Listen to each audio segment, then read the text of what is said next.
Shabbat Shalom. Excuse me while I take a sip of water.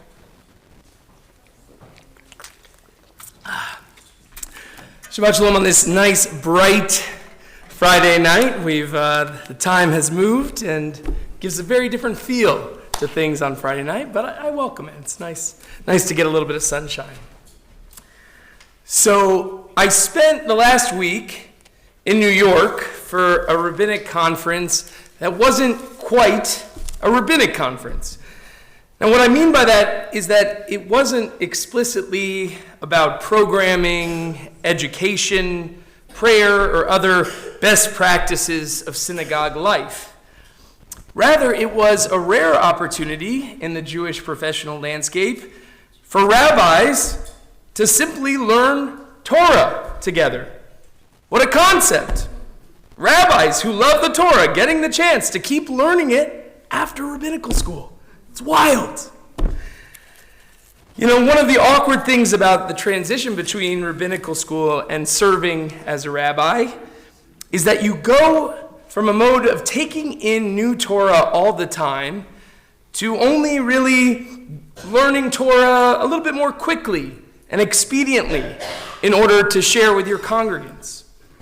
The focus is much more on output of material and sermons. This intensive then was an opportunity to remember the joys of being able to take in new knowledge and understanding even as rabbis.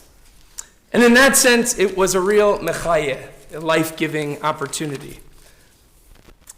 But beyond the Torah learning and being in one of the centers of Jewish life in the world, there are two other major joys of being in New York that I was excited to take advantage of.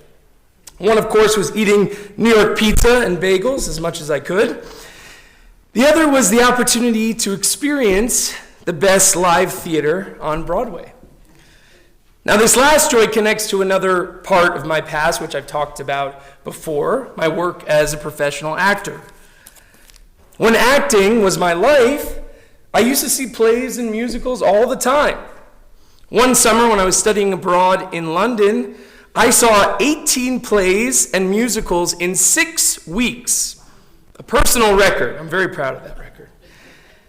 But as I shifted my focus to Jewish work, I found myself attending much less theater. So entering this trip, I was not just thirsty to experience more Torah, but also more theater. So I took advantage of this chance to be in New York and see as many shows as I could in between the schedule of the Learning Intensive. Ultimately, I was able to see 3 different musicals. Not bad. A personal favorite, Ragtime, Tony Award winner Buena Vista Social Club, and a very funny new musical, entertainingly called Two Strangers Carry a Cake Across New York. Great name. And as I got to take in these excellent shows, I realized that one of the things that makes theater so beautiful is that it takes the unpredictable chaos of reality and distills the truth of it into something much more orderly, pressing life's interesting and beautiful moments into a much tighter timeline. For example, in Buena Vista Social Club, the major events of Omara Portuando's life before and during the Cuban Revolution, as well as the story of decades later when she returned to record some of these classic Cuban songs, are compressed into one 2-hour and 10-minute show. Doing this creates a beautiful, exciting picture of past and present, of heartbreak, joy, music, and dancing in every scene, never a dull moment. Now, life is not usually like that. The exciting, painful, joyful, and inspiring events of real life are usually like punctuation marks in periods of stasis, in between periods of stasis, boredom, rest, and diversion. But a play fast forwards through much of that reality and gives you only the most exciting moments in an orderly package. There's something beautiful dare I say, spiritual, about making order out of the chaos of life and sharing it in a story before an audience. And while we may not always think of it, creating order out of chaos is in fact one of the major aims of God and God's law in our Torah. You need only look to the start of the Torah to see how God takes formlessness and void and creates order, distinctions, types, and forms.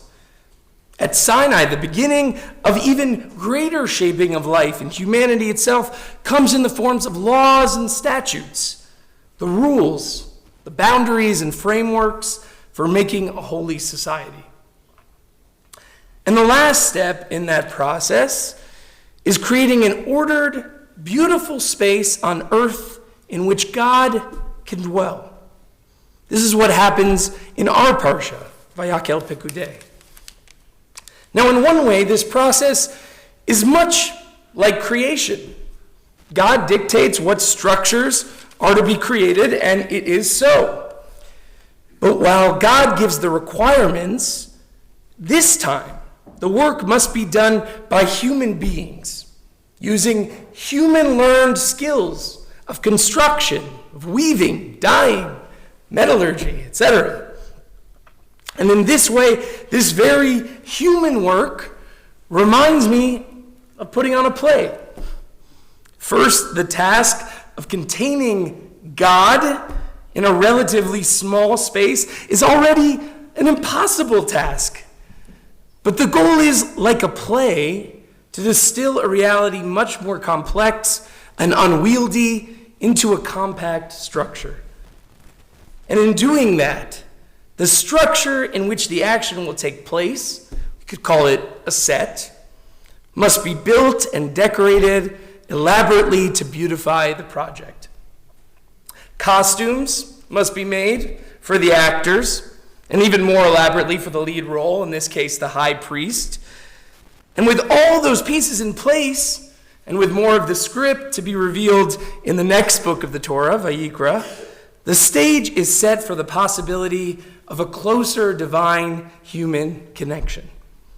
This time, humans must perform the play, and God gets to be the reactive audience to their offerings and rituals.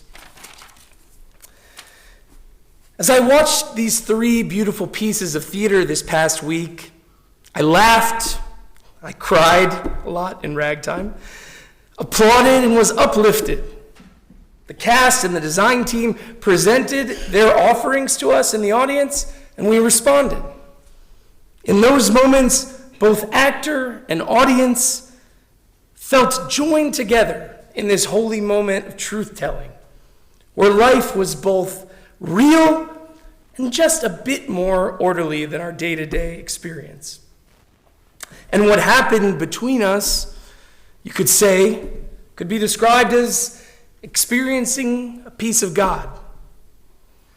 This was, in many ways, the function of the Mishkan, an unnatural, highly ordered reflection of creation, meeting the needs of humanity and God to connect with each other through holy performance.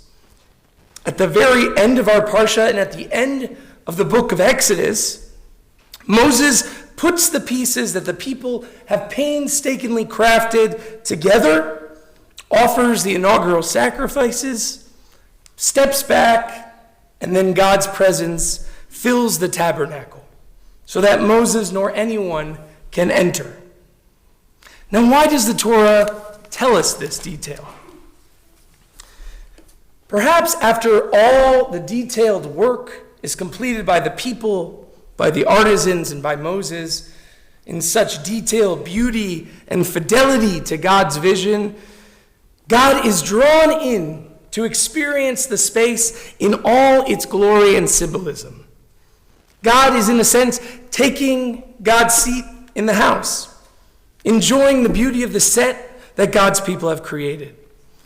The show will soon begin, but it's the moment before the house lights dim and the actors enter that is filled with possibility, anticipation, and joy. Another chance for something beautiful. Just as the earth once it was created, this time was made for God by God's children. Soon the curtain will open and the play will begin. Please silence your phones and enjoy the show. Shabbat shalom.